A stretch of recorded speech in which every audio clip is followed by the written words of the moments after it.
Je pense que c'est une erreur de penser que les politiques sont impuissants ou incapables ou ne comprennent pas, en faisant comme s'ils servaient l'intérêt général. Et pour servir l'intérêt général, effectivement, ils ne sont pas bons.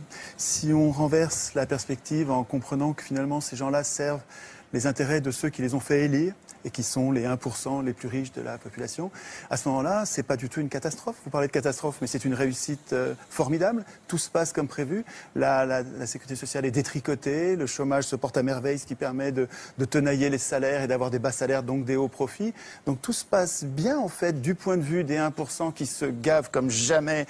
Les banques qui devraient être en prison pour faillite frauduleuse, leurs patrons se font mieux payer que jamais et arrivent maintenant au gouvernement des différents pays.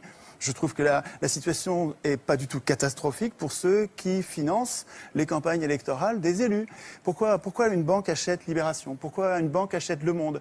Pourquoi une banque achète le quart Sud-Est? Pourquoi le Crédit Mutuel achète le quart de la presse quotidienne régionale? C'est pour gagner les élections. Et ensuite, les élus rendent des comptes à ceux qui les font élire. Le problème, c'est que nos élus ne doivent rien aux électeurs.